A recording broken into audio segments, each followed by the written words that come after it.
베드로후서 3장 18절 말씀인데요.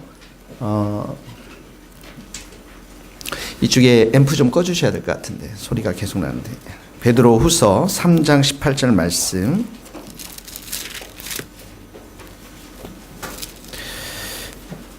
같이 한 목소리로 우리가 함께 다 같이 한 목소리로 합독하도록 하겠습니다.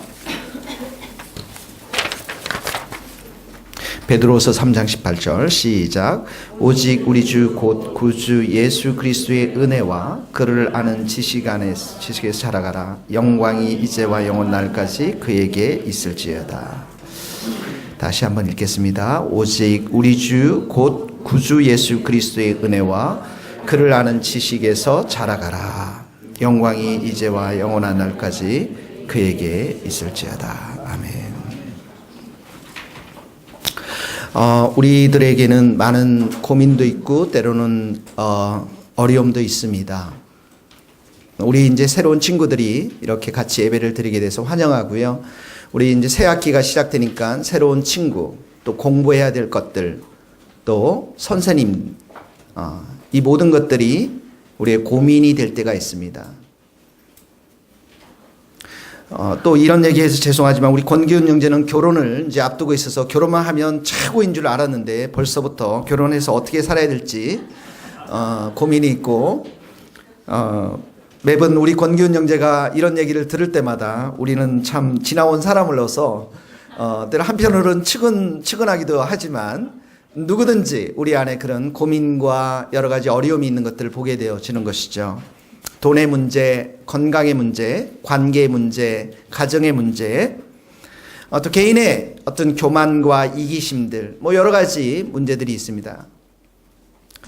모양새는 다 다르고 또 여러 가지 다르지만 그 모든 문제와 어려움들의 밑으로 내려가서 뿌리를 보면은 그 뿌리는 죄의 뿌리에 맞닿아 있습니다. 내가 내 인생에 돈이 없어서 또 내 인생에 못 배웠기 때문에 이런 문제가 생긴 것이 아니라 주님을 몰랐기 때문에, 주님과 내가 가까이 동행하지 못하기 때문에, 내가 주님께 모든 것을 전폭적으로 의지하고 살지 않기 때문에 일어나는 많은 염려와 근심과 어려움들이라는 것이죠. 그래서 여러분, 바울이 이렇게 고백해요. 내가 복음을 부끄러워하지 않는다. 나 예수님 내가 부끄러워하지 않는다. 나 예수님이 최고다. 내 인생의 모든 것은 이 복음 안에 다 들어있다. 그래서 이 복음이 내가 예수님을 믿는 우리에게 구원을 주시는 하나님의 능력이 됨을 바울은 자랑하고 기뻐하고 그 예수님을 증거하기 위해 부지런히 살았던 것이죠. 여러분, 예수님이 여러분의 정답입니다. 예수님이 여러분이 정말 바라봐야 될, 여러분의 인생의 목표를 두고 살아가야 될 한 분, 예수님밖에 없습니다. 그렇지만 한 주간 우리의 삶을 이렇게 보더라도 우리는 죄를 범하고 삽니다. 부패한 본성을 인해서 이 죄를 범하고 사는데, 문제는 이 죄를 범할 때에 이 죄가 내 삶 가운데 들어오면 이 죄가 아주 나를 강하게 지배하려고 합니다. 그래서 이 죄라는 것이 내 인생을 지배하려고 하는데 두 가지 수단을 가지고 지배를 합니다. 첫 번째는 뭐냐면 나를 속이는 거예요. 성도들을 속이는 것입니다. 무엇을 속입니까? 죄가 가져오는 결말의 끔찍한 파멸, 이것을 숨겨버리는 거예요. 비참한 결말, 이걸 숨겨버리는 거예요. 여러분 잘 생각해 보세요. 아담과 이브가 죄를 범해서 이 땅에 이렇게 어려움이 생긴 거예요. 이 많은 어려움들은 에덴의 동산에서 아담과 이브가 하나님을 불순종했기 때문에 이런 어려움이 생긴 거거든요.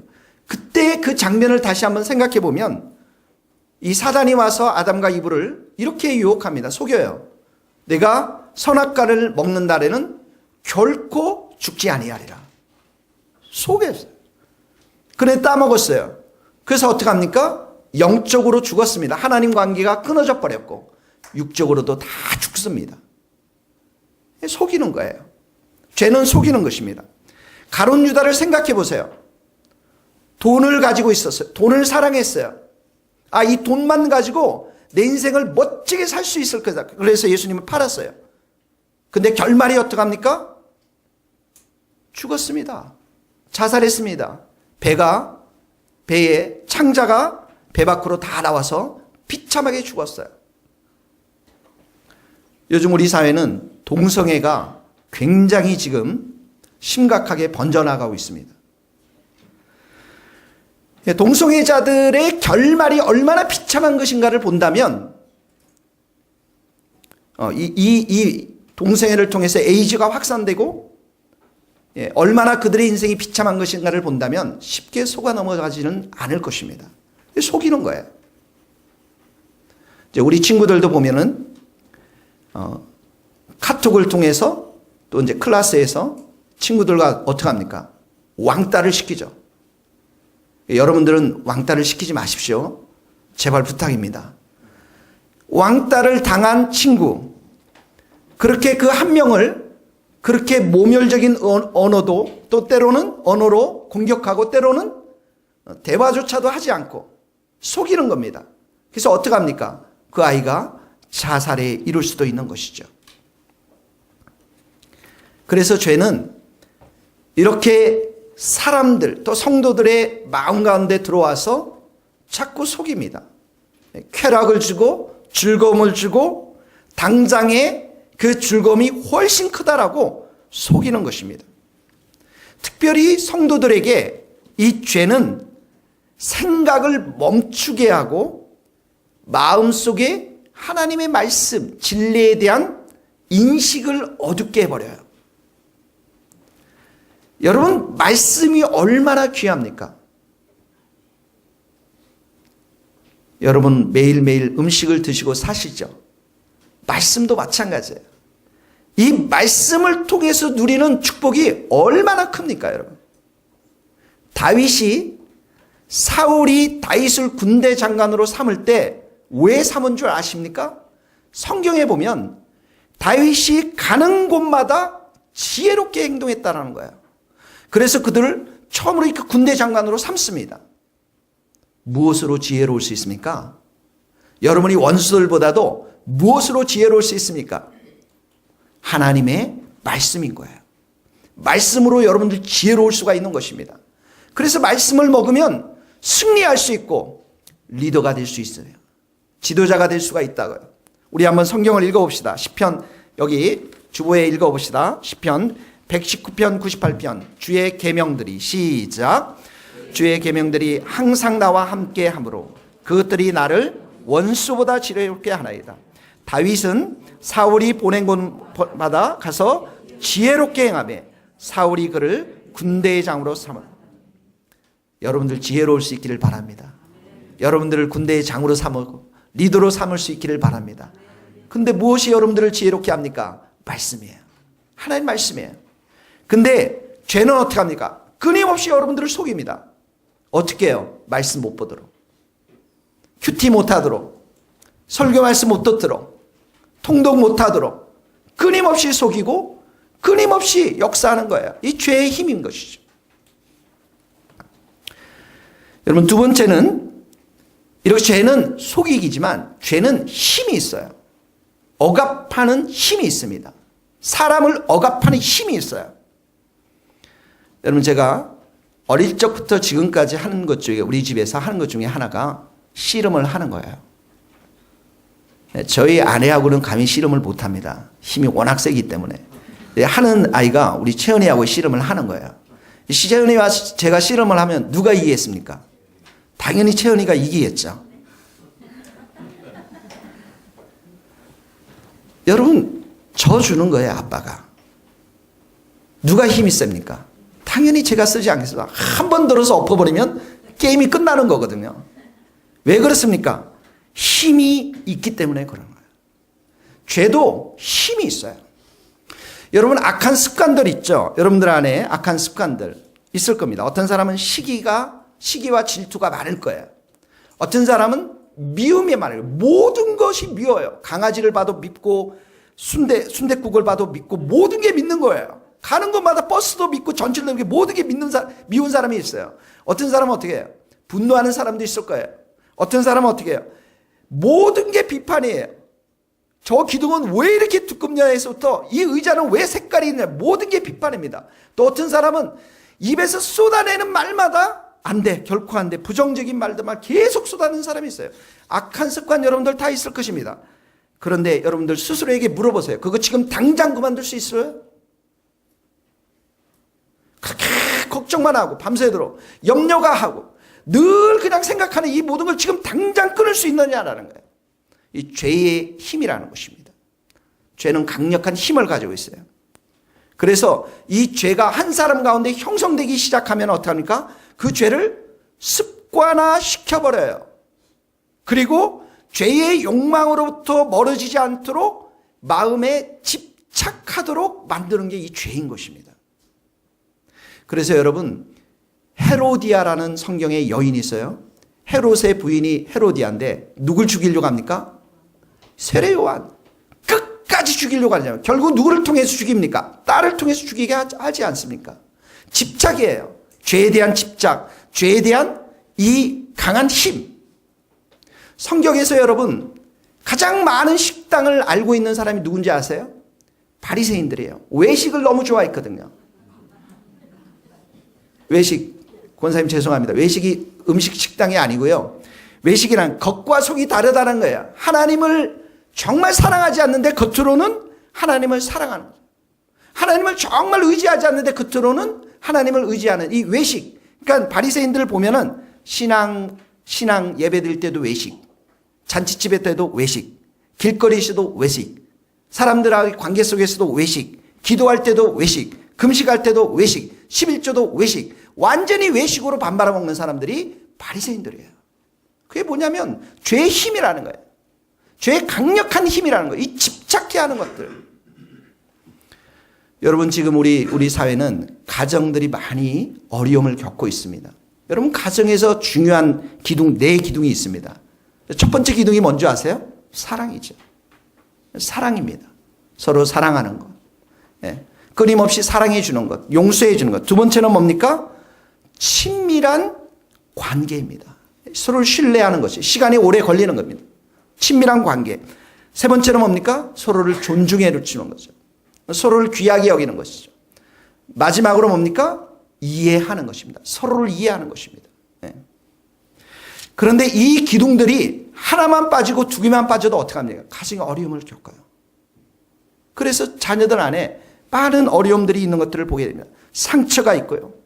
상처가 있으니까 가는 곳마다 어떡합니까? 상처를 많이 줍니다. 반항심이 있고요. 이 가정을 무너뜨리는 것이 바로 죄의 힘인 것이죠. 여러분 잘 생각해 보세요. 불신자들에게는 죄의 이런 지배를 당하는 것, 죄의 힘의 지배를 당하는 것이 정당한 것입니다. 왜 그렇습니까? 그들은 마귀의 영의 지배를 받고 있기 때문에 그렇습니다. 그래서 신학적인 용어로 이 말씀은 죄의 절대적인 지배하에 있다 이렇게 말합니다. 그런데 성도들은 어떡합니까? 우리는 자유한 자들입니다. 믿습니까 여러분? 예수님은 우리에게 자유를 주셨어요.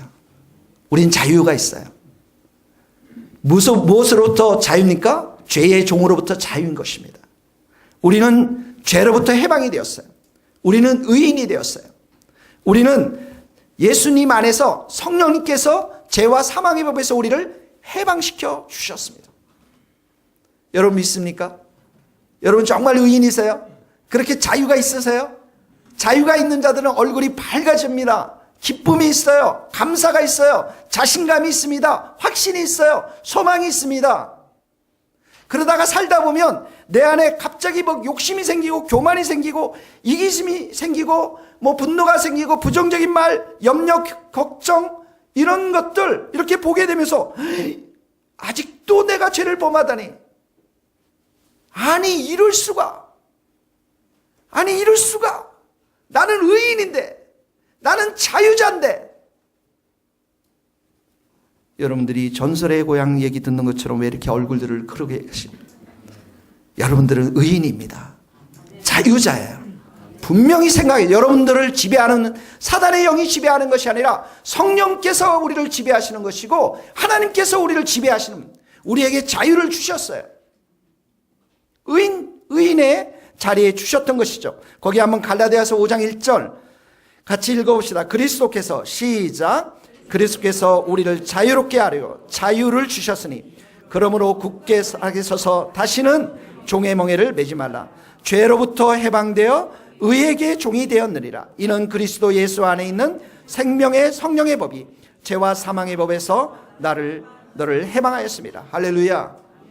여러분, 죄에 속지 마십시오. 죄의 힘이 아무리 강하다 할지라도 죄와는 우리와는 무관한 사람들이에요. 우리는 의인이 되었어요. 그래서 여러분, 어린아이들이 밥을 먹을 때 어떻게 합니까?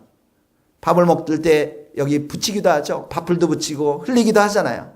그러면 어떻게 해요? 걔는 그거 모르고 그냥 계속 먹잖아요. 그러나 우리 어른들이 밥풀 여기 막 묻히고 뭐 이러면 어떻게 해요? 닦잖아요. 휴지로.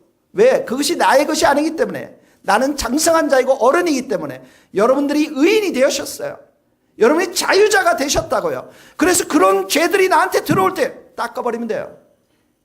어디서 닦습니까? 십자가 앞에서 예수님 앞에 가서 죄를 고백하면 예수님이 신실하신 분이기 때문에 여러분들을 언제든지 깨끗하게 해주시는 거예요. 그리고 내 안에 자유와 기쁨과 정말 소망과 확신 가운데 살아가는 것이죠. 거기 한번 읽어봅시다. 요한일서 1장 9절 만일, 시작. 만일 우리 죄를 자백하면 그는 미쁘시고 의로우사 우리 죄를 사하시며 우리를 모든 불의에서 깨끗하게 하실 것이에요. 여러분은 왕의 자녀입니다. 하나님의 귀한 제사장들이에요. 여러분들 거린들이 아니에요. 여러분들 형편없는 사람들이 아니에요. 죄의 지배를 당할 그런 사람들이 아닌 것입니다. 그건 나에게 불법이에요. 비정상적인 것들이라고요. 나에게 합법적인 건 뭐냐면 나는 왕 같은 자녀이고 나는 의인이 된 사람이고 하나님의 자녀로 당당하게 살아가는 것, 이것이 예수님의 십자가 사건을 통해서 우리에게 주어진 줄 믿습니다. 죄 괜찮아요. 죄 범하면 닦으세요. 닦아버리면 돼요. 십자가 앞에서 고백하면 됩니다. 깨끗하게 사는 거예요. 자유인이 얼마나 자유스럽게 삽니까? 기쁨 가운데 삽니까? 교회에 올 때 여러분 일터에서 가정에서 자유인처럼 사세요. 감사하시고 기뻐하시고 찬양하시고 노래를 부르고 하나님께서 그러한 모습들을 더욱더 귀하게 여길 줄 믿습니다.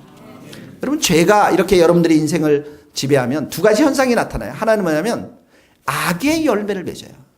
악의 열매. 죄가 내 인생을 계속 지배하면 악의 열매를 맺어요. 여기 악이라는 것은 선과 반대되는 말인데, 선이라는 건 뭐냐면 하나님이 이 땅을 만드셨어요. 하나님이 여러분들을 만드셨어요. 목적이 있어요.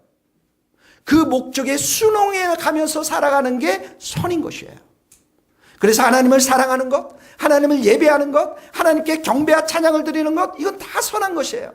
그리고 이웃을 사랑하는 것, 형제자매들을 축복하는 것, 격려하는 것, 이건 다 선한 것들이에요. 그런데 악이라는 건 뭐냐면 이런 창조 질서와 하나님의 뜻에 반해서, 그 목적에 반해서 역행해서 살아가는 것이 바로 악인 것입니다. 그래서 하나님께 무관심하고요, 하나님께 불순종하고, 하나님은 늘 우선순위에 내 인생 가운데 뒤에 와 있고요, 사람들 관계 속에서도 철저하게 어떤 형태로 드러나냐면 이기적인 형태로 드러나는 것이죠. 그래서 악의 열매 끝까지 가게 되면 자기 중심적인 삶을 살아갈 수밖에 없어요. 두 번째는 죄를 계속 이렇게 죄가 지배하면 악의 열매를 맺을 뿐만 아니라 영혼이 곤고해집니다. 성경에 보면 다윗이 이렇게 고해요. 야, 천만인이 나에게 찾아와 나에게 쳐들어온다 할지라도 내가 두려워하지 않겠다.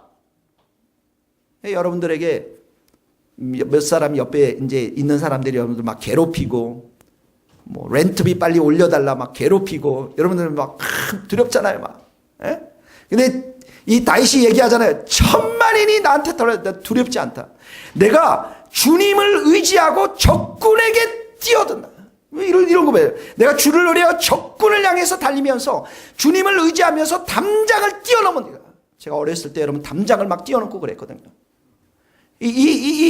정말 하나님을 의지하니까 그런 나의 힘이 되신 여호와여, 내가 주님을 사랑합니다. 담대 기쁨이 넘치는 거죠. 자신감이 넘치는 거죠. 소망이 넘치는 거죠. 확신이 넘치는 거죠. 그런데 죄 가운데 있으면 어쩌면 우리의 영혼이 무기력해져요. 피리해진다고요. 피리피리해져요. 우리 이제 윤 목사님이 다음 주면 마지막 우리 찬양하시고 우리 윤 목사님 이제 떠납니다. 우리 2년 동안 얼마나 목사님이 찬양을 아름답게 했습니까? 정말 찬양이 은혜스럽지 않습니까? 알렐루야! 하고 막 입을 벌리세요! 막 그러면 막 그렇게 하시면서 얼마나 뜨겁게 찬양하고. 근데 이 영혼이 영으로 충만히 살아있어야 그렇게 하는 것이지, 그렇지 않으면 찬양하세요? 네. 못한다고요. 영혼이 제 가운데 있으면 그 자신감과 기쁨과 모든 것들이 생명력과 활력과 힘이 다 사라지면서 구원의 감격이 없어요. 예배에 대한 기대감이 없어요. 말씀에 대한 기대감이 없어요. 내가 하나님을 찾고자 하는 그런 열정과 사모함들이 없는 거예요, 여러분. 하나님이 어떤 분이세요? 우리 교회 이렇게 조그맣고 성도들 적지만 하나님은 그런 분이 아니시잖아요. 오늘도 수천의 수만의 성도들과 그리고 천사들을 통해서 경배와 찬양을 받기시에 합당하신 우리 하나님 아니십니까? 그 하나님을 향해서 내가 집 가운데 살게 되면 영혼이 피폐해져 그래요. 힘이 없어요. 능력이 없어요. 기도는 해도 되고 안 해도 돼요. 말씀에 대한 기대감도 없는 것이죠. 여러분, 이런 우리의 악의 열매, 우리의 영혼이 곤고해지는 것, 이것으로부터 우리가 정말 탈피하려면 오늘 말씀에 두 가지를 우리에게 말씀하고 있습니다. 이 죄를 이기는 말씀, 첫 번째 뭐냐면 베드로전서 3장 18절 한번 보세요. 거기에 보면 한번 따라해 봅시다. 우리 주 곧 구주 예수 그리스도의 은혜와 그를 아는 지식에서 자라가라. 네, 첫 번째 보면 은혜 가운데서 자라나야 된다. 우리가 자라나는데 은혜로 충만해야 된다. 죄와 싸우기 위해서는 은혜의 힘을 우리가 강력하게 유지하고 있어야 한다는 거예요. 은혜가 뭐예요? 하나님이 여러분들을 무조건적으로 사랑하는 거예요. 하나님이 값없이 베풀어주는 그런 사랑입니다. 이 은혜가 나에게 이렇게 충만해지면 어떻게 해요? 죄를 죽일 수 있다는 거예요. 이 죄와 싸움에서 죄를 짓고자 하는 이 욕망들을 파괴시킨다는 게 은혜라는 것입니다. 초등학교 때 제가 여러분 우리 어린 친구들에게 학교에서 나무를 하나씩 다 줬어요. 그 우리 초등학교는 대한민국에서 굉장히 유명한 그런 초등학교였습니다. 산골에 있는 초등학교였는데 그 앞에 앞산에 나무를 하나씩 다 줬어요. 소나무를. 그리고 거기에다가 이름을 다 5학년 2반 이상인 이름을 다 걸어놨어요. 그랬더니요, 그 아이들이 방과 후에 그 산에 가서 물을 뜨다가 나무에 물을 주고 걸음을 지다가 그 걸음을 가꾸는 거예요. 한동안 그랬어요. 몇 달 동안 그랬습니다. 여러분, 나무가 자라기 위해서는 어떻게 합니까? 햇볕도 필요하고 물도 필요하고 걸음도 필요하고 가지치기도 해줘야 되고. 여러분, 오늘 우리 교회에 지금 우리 청소년들이 있는데 지훈이, 원석이는 굉장히 키가 큽니다. 제가 알기로는 쟤네들은 굉장히 많이 먹었을 거예요. 지금 우리 교회에서 가장 많이 먹는 친구가 누군지 아세요? 세본이가 많이 먹고 있어요. 제가 다 듣습니다. 근데 왜 그래요? 크려고 그러잖아요. 클면 먹어요. 그러니까 그 아이 보면 여러분 먹을 걸 많이 사주세요. 할렐루야. 뭐 이래라 저러지 말고요. 걔네들은 하여튼 아이스크림도 사주고 교회 와서 먹을 게 많이 먹어야 돼요. 그래야 자라나거든요. 우리의 영혼도 마찬가지예요. 우리의 영이 이렇게 자라나려면 하나님으로부터 오는 사랑, 하나님으로부터 오는 칭찬, 하나님으로부터 오는 격려, 이게 우리 안에 마음껏 넘쳐나야 하는 거예요. 어느 날 제가 아마 그때 제가 아마 교회를 섬기지 않았을 때였던 것 같아. 일평생 한 번 저희 아내하고 채연이가 집에 갔더니 일평생 한 번이었어요. 노래를 불렀는데 아빠 힘내세요. 우리가 있잖아요. 아빠 힘내세요. 아니 저는 일평생 한 번 그 듣는데 지금까지도 이렇게 기억하고 있어요. 그때 그 칭찬, 그 용기, 아빠의 그 어깨가 다 이렇게 뭐 변변한 교회도 못 생기고 아무것도 없는 나를 향해서 둘이 그렇게 한 번 딱 불렀거든요. 지금까지 한 번 딱 불러.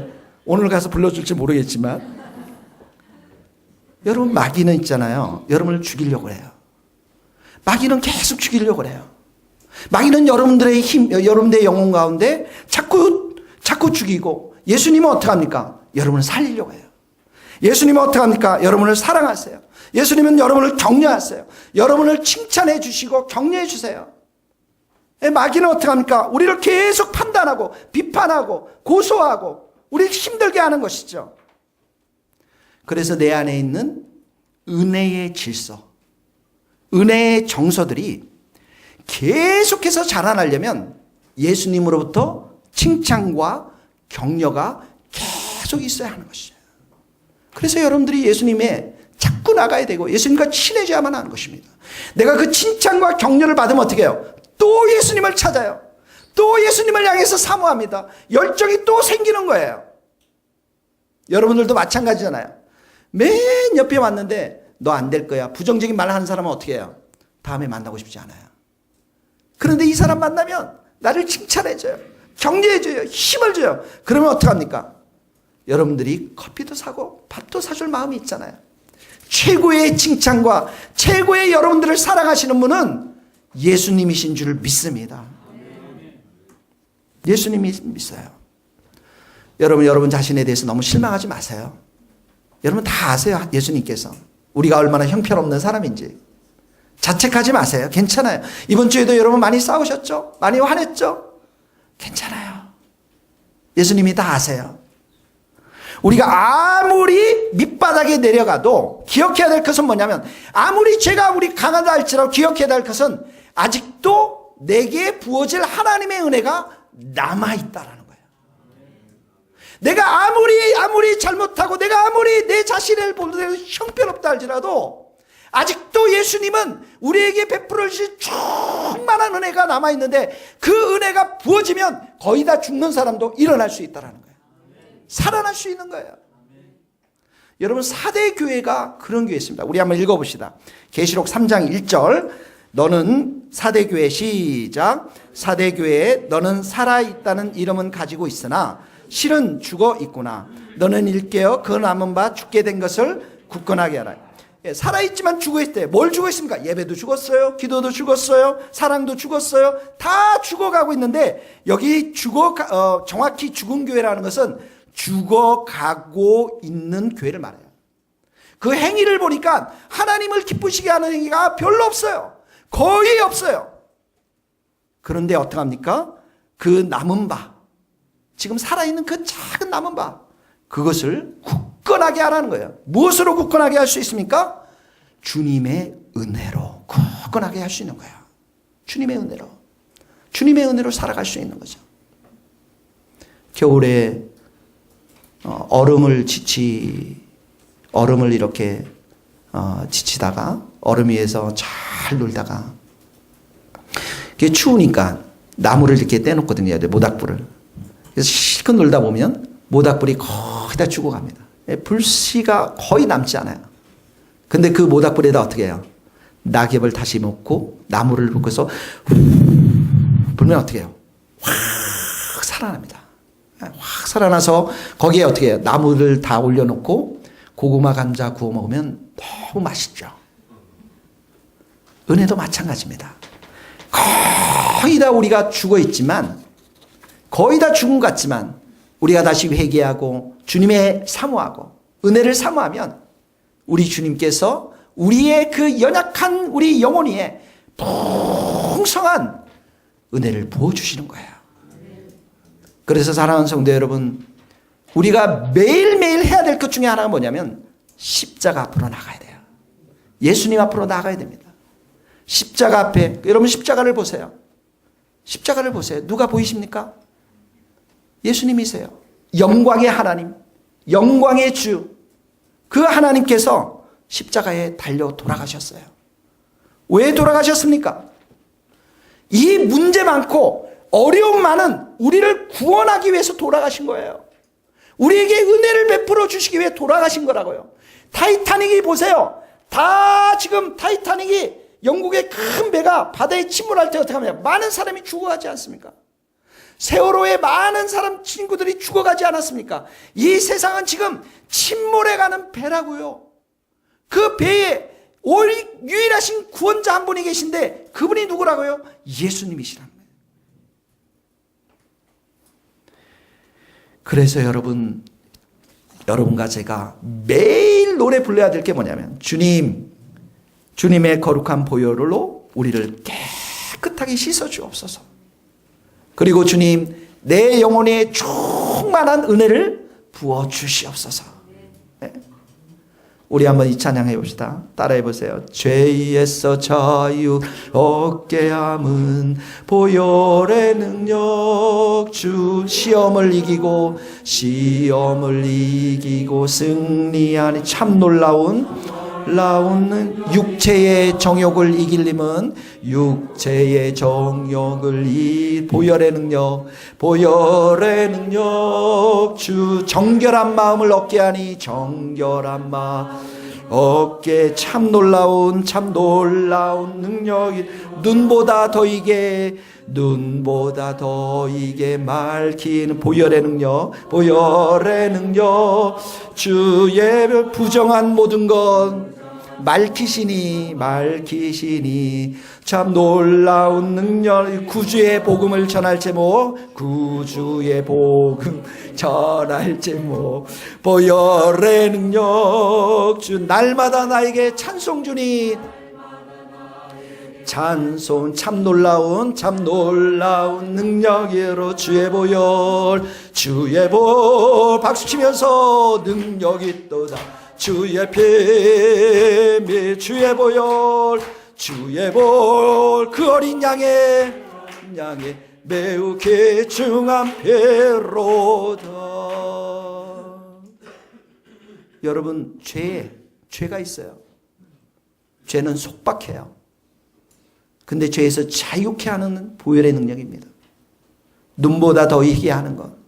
우리 젊은 친구들 육체의 정욕을 이길 힘을 어제 우리 성경 공부하면서 보니까 우리 박지희 전도사님이 이 2절이 굉장히 마음에 든데 육체의 정욕을 이길 힘은 20대에 힘이 있는 것은 보혈의 능력밖에 없습니다. 그 보혈의 능력이 우리를 깨끗하게 씻고 정결케 하면 어떻게 해요? 우리 입술에 찬양이 터져 나옵니다. 우리의 삶을 통해서 어떻게 예수 그리스도의 복음이 선포되어지는 것입니다. 그러므로 여러분 매일의 삶 가운데 십자가 앞에 나아가십시오. 그 예수님의 은혜의 샘, 은혜의 바다에는 지금까지 수많은 사람들이 그곳에 와서 용서를 받았고 수많은 믿음의 선배들이 어둠을 이겨낼 수 있는 힘을, 은혜의 힘을 공급받은 장소인 것입니다. 두 번째는 죄를 이길 수 있는 힘이 예수 그리스도를 아는 지식 안에서 자라가야 된다. 지식 안에서. 여기 지식이라는 것은 원문에 보면 두 가지 의미가 있어요. 하나의 지식은 거듭날 때 예수님을 단번에 알고 예수님이 나의 죄를 위해 돌아가셨구나.